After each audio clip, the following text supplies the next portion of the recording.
오늘 우리가 읽은 본문 아마 교회를 다니시는 분이든 안 다니시는 분들도 한 번쯤은 들어보셨을 겁니다. 겨자씨 비유라는 대목인데요. 겨자씨 비유가 무엇에 대해서 비유한 거냐 하면 하나님 나라에 대해서 예수님께서 설명하실 때 비유로 겨자씨 비유를 하고 있습니다. 그러니까 하나님 나라의 어떤 특징, 모습을 겨자씨를 통해서 우리에게 가르쳐 주신다는 거예요. 오늘 우리가 겨자씨 비유를 통해서 하나님 나라, 그리고 하나님 나라의 지상 버전인 교회, 그리고 각 개인들은 어떠해야 하는가에 대해서 한번 묵상해 보려고 합니다. 겨자씨 비유에서 우리가 주목해야 될 게 이 겨자나무라는 겁니다. 이걸 나무라고 말하기도 좀 그렇고 나무가 아니라고 말하기도 좀 그런 건데, 이 오늘 본문에 보시면 개역개정 성경에는 이 겨자나무를 모든 풀보다 더 어떤 것, 또 새번역 성경에는 모든 식물보다 어떤 것, 공동번역 성경에는 푸성귀들보다 더 크게 자란 어떤 것, 이렇게 비교해서 겨자나무를 나무라기보다는 풀이나 푸성귀 나물들 중에서 좀 크게 자란 어떤 것으로 생각을 하고 표현을 하고 있습니다. 그런데 또 이것과 똑같은 병행 구절이라고 할 수 있는 마태복음 13장에 보시면 이 겨자씨가 심겨져서 자라서 나무가 되었다, 이렇게 구체적으로 이야기를 하고 있어요. 그래서 나무라는 표현도 틀린 거는 아닌 것 같습니다. 이 나무냐, 이게 나물이냐, 나무냐, 풀이냐, 뭐 논란은 많지만 이 겨자씨가 심겨져서 이 갈릴리 지방, 이스라엘 팔레스타인 지역에서는 3m가 넘는 5m가 되기도 하고 7m까지도 자라기도 한다고 하니까 나무가 틀린 것은 아닌 것 같습니다. 이 겨자나무는요, 이렇게 크게 자라는 데 비해서 처음에 심겨지는 씨앗은 아주 작습니다. 여러분 예전에 정인원 목사님이 이스라엘 갔다 오시면서 사다 주셨던 겨자씨, 우리 보셨죠? 다 보셨을 겁니다. 우리나라의 깨보다도 더 작아 보이는 아주 작은 씨앗입니다. 그런데 오늘 본문에 이야기하는 것처럼 이 작은 씨앗이 땅에 심겨지면 자라서 그 규모가 거의 나무와도 같아진다는 겁니다. 오늘 예수님 말씀처럼 세상에 있는 그 어떤 씨보다 작은 씨앗인데 그것이 땅에 심겨지고 자라면 세상에 있는 그 어떤 풀보다도 더 굵은 가지들을 뻗어낸다고 예수님께서 말씀하십니다. 겨자나무는 우리가 생각하는 뭐 소나무, 뭐 밤나무, 뭐 잣나무 이런 그런 종류의 큰 나무는 아닙니다. 풀과 같은 과에 속해 있는 그 종류이고요.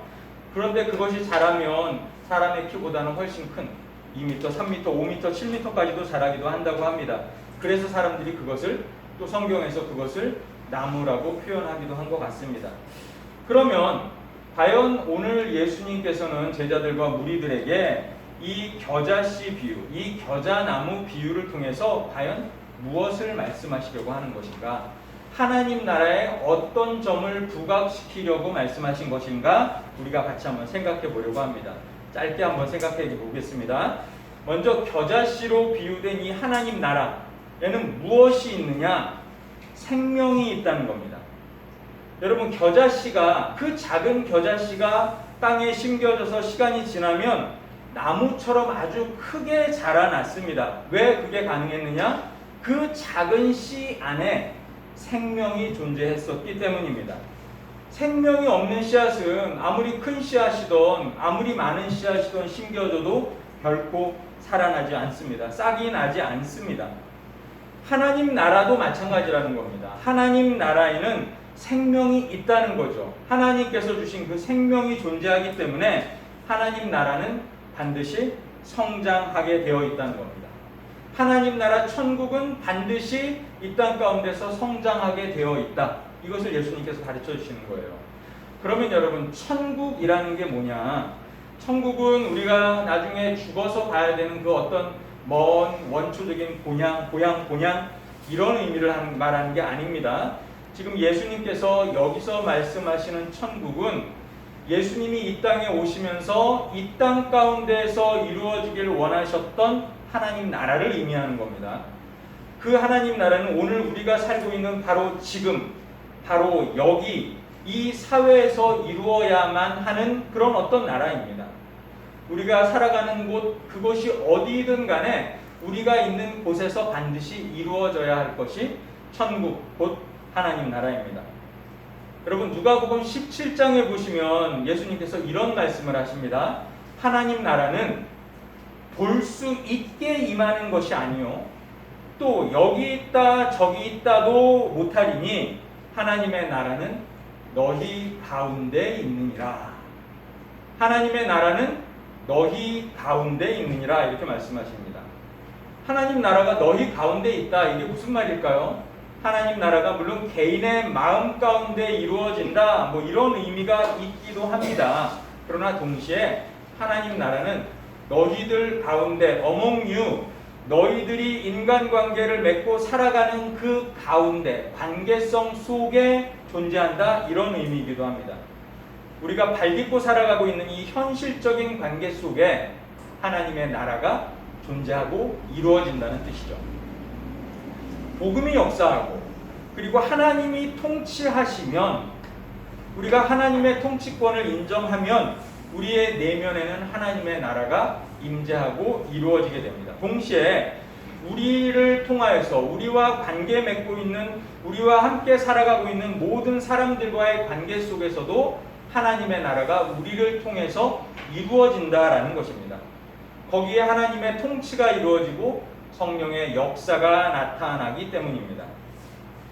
하나님의 통치가 이루어지고 하나님의 성령의 역사가 나타나는 곳, 하나님의 나라가 이루어지는 곳, 그곳에는 여러분 반드시 생명이 있다는 거예요.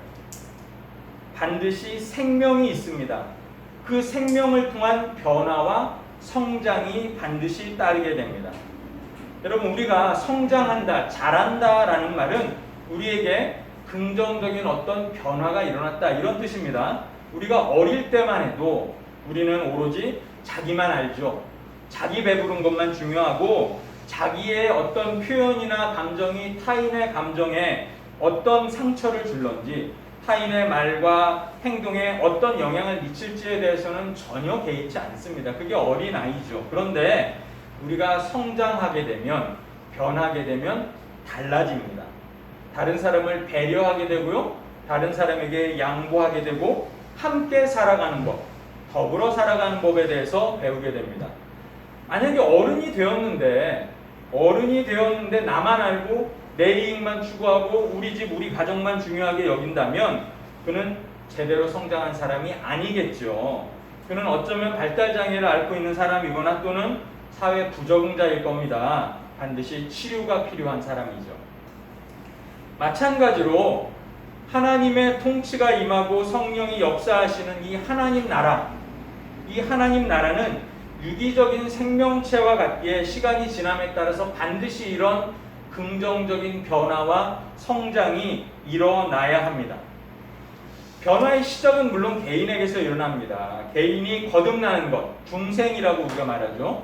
개인의 거듭남으로부터 이 변화는 시작하는데, 그거는 매우 특별한 개인적인 경험이기 때문에 사실은 다른 사람이 볼 때 변화가 있다 없다를 구분하기가 어렵습니다. 그러면 그 유기적인 공동체인 하나님 나라의 변화는 가시적인 변화가 드러나야 하는데, 그 가시적인 변화는 사람들 사이의 관계로부터 드러나기 시작합니다. 하나님 나라가 우리 가운데 임했다면, 우리가 하나님 나라를 이루어 간다면 우리가 먼저 이웃을 사랑하기 시작하게 되는 겁니다. 가난한 이웃에게 손을 내밀게 되어 있어요. 그리고 우리가 항상 기뻐하는 삶을 살게 됩니다. 가난한 자를 도와드리는 게 하나님께 구워드리는 것이다, 이게 우리 작년에 모토였습니다만, 하나님이 왕이시고 하나님이 하나님에게 구워준 자들에게는 반드시 갚아주실 것을 알기 때문에, 그게 하나님의 통치권을 믿는 자들의 태도이기 때문에 하나님 나라는 반드시 그런 모습을 통하여서 성장하게 되어 있습니다. 우리는 하나님 나라 백성이고 우리는 그리스도의 제자들입니다.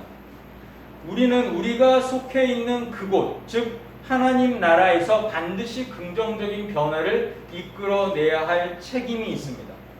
우리가 어디에 있든지, 우리가 어떤 환경 가운데 어떤 위치에 서 있든지 간에 우리는 우리가 먼저 사랑하고 돕는 선행을 해야만 합니다.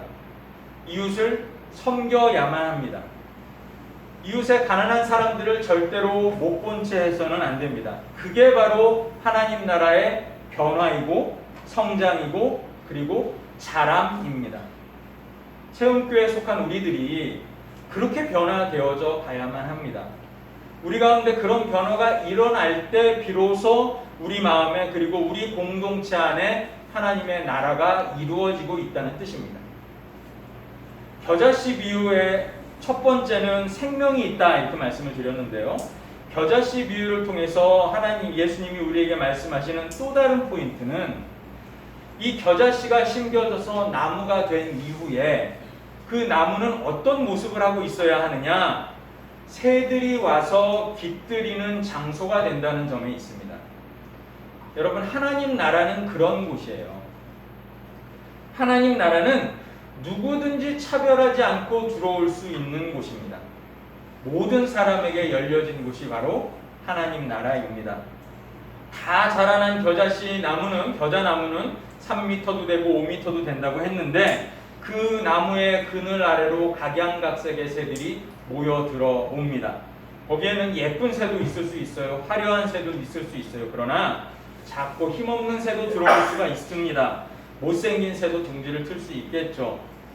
여름철 강한 햇빛, 팔레스타인의 그 강한 햇빛을 피하기 위해서 잠시 그곳에 들리기도 하고 어딘가에서 상처 입은 작은 새가 그곳에 들려서 잠시 나음을 얻을 동안 머물기도 할 것입니다. 어떤 새는 잠깐 쉬었다가 헐헐 날아가기도 할 것이고 또 어떤 새는 오랫동안 머물러 있을 수도 있을 것입니다. 큰 나무를 이루어서 그늘을 만들어낸 이 겨자나무는 그 어떤 새일지라도 그 어떤 조건일지라도 그들을 다 외면하지 않고 받아들입니다. 여러분, 하나님 나라의 대표적인 기관이라고 할 수 있는 교회가 바로 그래야만 합니다. 교회는 누구든지 올 수 있는 곳입니다. 어느 누구도 교회에서 거부당할 수가 없습니다. 교회는 오로지 거룩한 사람이나 의로운 사람이나 존경받는 사람이나 사랑받는 사람, 부자들만 모이는 곳이 아닙니다. 세상에서 방황하다가 지쳐서 상처받고 쓰러진 사람, 따돌림 당하는 사람, 삶의 의욕을 잃어버린 사람, 또 죄악의 악취가 진동하는 사람조차도 교회에는 올 수 있는 것입니다. 세상 그 어디에도 마음 둘 수 없는 사람들이 찾아오는 곳이 바로 교회입니다. 교회는 그 어떤 사람이 찾아올지라도 문을 열어서 그들을 반갑게 맞이해야만 합니다. 그렇기 때문에 교회는 사실 언제나 골치 아픈 곳입니다. 왜냐하면 문제 있는 사람들이 모이는 곳이 교회이기 때문에 그렇습니다. 교회에 문제가 없다면 그건 거짓말입니다. 세상 그 어떤 교회도 문제없는 교회는 없습니다. 그런데 중요한 것은 이 세상의 지상교회들은 모두 다 문제를 갖고 있으나 그러나 하나님께서는 바로 그 기관, 그 교회를 사용하셔서 당신의 뜻을 이루어 가신다는 것입니다.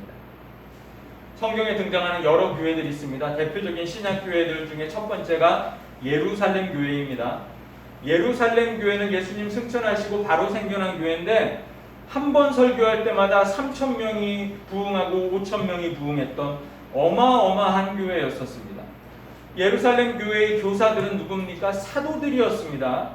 예루살렘 교회 다니면 날마다 기적을 체험합니다. 누구는 병이 낫고 누구는 또 고침을 받고 이렇습니다.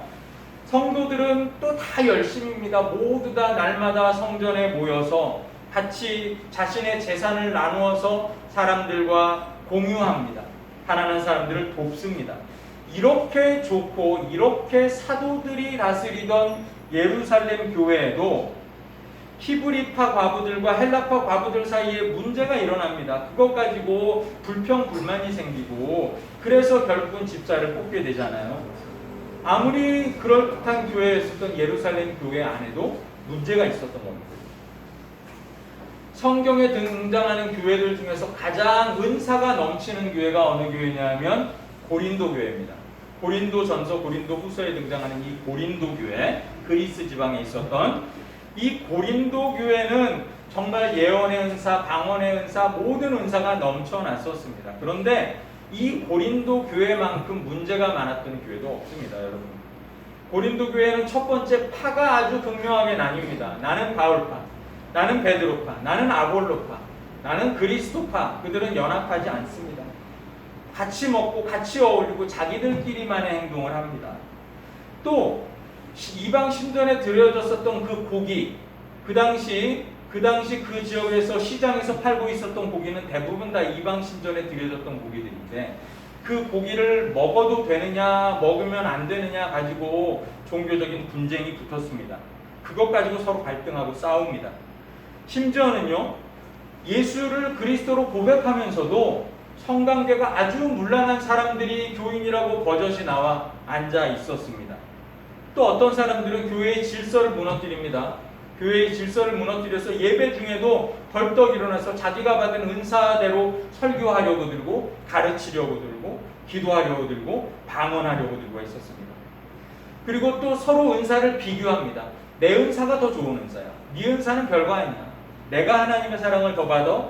이렇게 서로를 무시하는 일들도 있었습니다. 이게 고린도 교회였어요. 에베소 교회 하나만 더 생각해 볼까요? 에베소 교회 문제는 더 심각합니다. 여러분, 에베소 4장 28절 29절을 보시면 이런 대목이 나옵니다. 바울이 에베소 교회 성도들에게 이야기합니다. 도둑질하는 자는 다시 도둑질하지 말고 돌이켜서 가난한 자들을 구제할 수 있도록 자기 손으로 수고해서 선한 일을 행하라. 무릇 더러운 말은 너희 입 밖에도 내지 말고 오직 덕을 세우는 데 소용되는 대로 선한 말을 하여서 사람들에게 은혜를 끼치라. 도둑질하지 말고 말 함부로 하지 마라, 이렇게 지금 이야기하는 겁니다. 왜 그랬을까요? 그런 일이 많았었으니까. 아니, 에베소 교회를 다니고 있는 성도들인데 도둑질하고 거친 말을 하다니 이게 무슨 말입니까?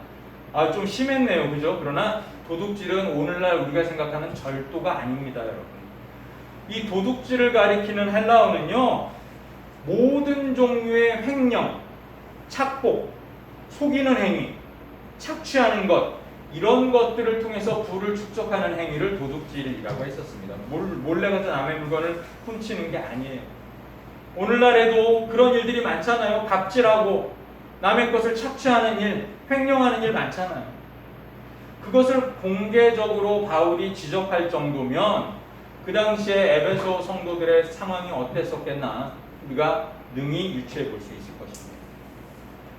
우리가 초대교회, 예루살렘 교회, 그리고 고린도 교회, 에베소 교회를 살펴봤는데 교회가 성경에 등장할 정도면 대단한 교회들 아닙니까? 그러나 그 교회들, 사도들이 가르치고 그 훌륭한 분들이 가르치는 교회도 문제들이 차고 넘쳤습니다. 이런 문제가 과거에만 있었던 문제냐? 그건 아닙니다. 오늘날 교회들은 더욱 심각한 문제들을 가지고 있습니다. 여러분, 21세기를 대표하는 미국의 양대 교회가 어떤 교회인지 아십니까? 성도 수가 수만인 교회예요. 근데 여러분 아마 다 책으로도 보셨을 테고 뉴스로 한 번쯤은 들어보셨을 텐데, 새들백 교회라는 것하고요, 윌로우 크릭 교회라는 곳입니다. 새들백 교회, 윌로우 크릭 교회, 대단한 교회들입니다. 우리나라에서 그 교회들을 본받아서 외형을 바꾸고 시스템을 바꾸고 프로그램을 엄청 따라했었던 교회들이 바로 이 새들백 교회고 윌로우 크릭 교회들입니다. 릭 워렌 목사님이 이끌었던 이 새들백 교회, 그리고 하이벨스 목사님이 이끌었던 이 윌로우 크릭 교회, 여러분 엄청난 부흥을 이루었었습니다. 이것이 교회의 앞길이다. 이분들이 가신 길을 따라가야 한다. 이랬습니다. 여러분, 새들백 교회의 이 새들백 교회는요, 피터 드러커라는 사람의 드러커의 조언대로 선택과 집중을 제대로 했었던 교회입니다. 그래서요, 그 교회는요, 어떤 모습이었냐면, 저는 안 가봤습니다만 신문 기사를 통해서 보자면 이렇습니다. 그 교회는 넓기 넓은 캠퍼스를 자랑합니다. 캠퍼스를 여러 군데를 만들었어요. 그래서요, 그 교회 캠퍼스 안에 들어가서 아주 자유로운 복장으로, 꼭 무슨 정장을 입고 예수님 앞에 나온다고 그러지 않습니다. 반바지를 입어도 좋고 나시티를 입어도 상관없습니다.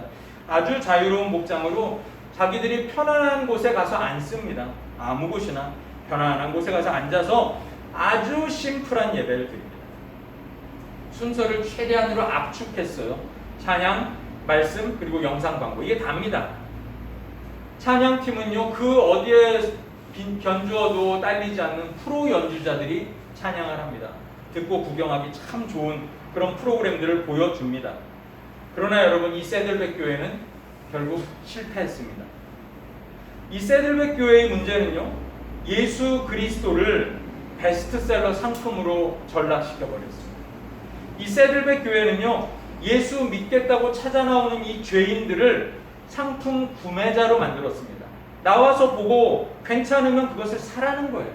예수를 사라, 헌금 내고. 이런 비판을 피할 수 없는 그런 모습이 되어버렸습니다. 안타깝죠. 하이벨스 교회는요, 여러분, 교회가 유리벽으로 둘러싸인 이 극장식 예배당이 아주 멋지답니다. 그리고 그 교회 안에 호수가 있답니다. 아주 아름다운 교회죠. 하고 싶죠. 그 교회 고가의 음향기기들, 조명들, 스크린들을 통해서 아주 현대적인 감각의 영상을 만들고요, 찬양을 드리고요, 드라마를 만들어서 사람들에게 다가갑니다. 목표가 뭐였냐면요, 불신자들이 어떤 부담감도 없이 편안하게 들어와서 예배에 참석할 수 있게 하자. 이게 열린 예배 아닙니까? 열린 예배를 하자. 이게 그들의 전략이었습니다.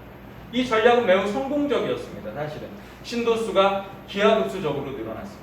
그런데 여러분, 2007년도에 하이벨스 목사님하고 윌로우 크릭 교회가 스스로의 실패를 공개적으로 선언했습니다.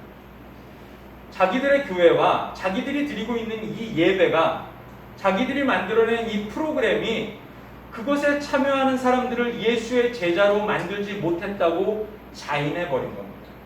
안 된다는 겁니다. 이렇게 해서는 예수의 제자를 만들 수 없다는 거, 이걸 공개적으로 자인했습니다. 그리고 얼마 지나지 않아서 하이벨스 목사님의 성추문 사건이 터져버렸죠. 14년 이상을 어떤 여인과 부적절한 관계에 있었다는 것이 터져나옵니다. 여러분, 대형 교회의 문제만일까요? 너무 크니까 문제가 된 걸까요? 아니죠. 작은 교회 동일한 문제들을 가지고 있습니다. 단 한 군데도 예외 없이, 우리 세운교회도 예외가 아니죠.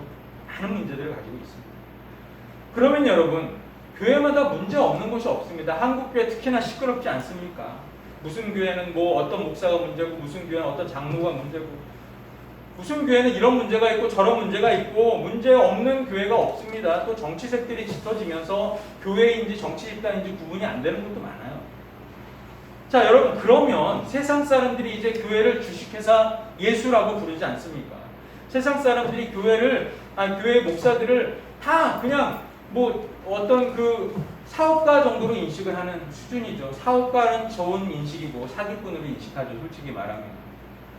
그렇다면 여러분, 세상 사람들이 비난하는 것처럼 이 시간에 교회를 모두 다 싹 없애버릴까요? 그러면 문제가 싹 없어질까요? 이것은 여러분, 말 그대로 빈대 잡으려다 초가상간을 태우는 격이라고 할 수 있습니다. 지상교회가 문제가 많습니다. 목회자들 더 문제가 심각합니다. 그러나 그것 때문에 교회를 없애버릴 수는 없습니다. 문제가 있다고 해도 예수님은 그 교회를 버리지는 않으십니다. 예수님께서는요, 문제가 많은 그 교회를 통해서도 여전히 역사하신다는 겁니다. 물론 문제가 조금 덜 있는 교회를 통해서 더 많이 역사하실 수는 있겠으나, 중요한 것은 우리가 그 문제들을 어떻게 바라보느냐 하는 겁니다.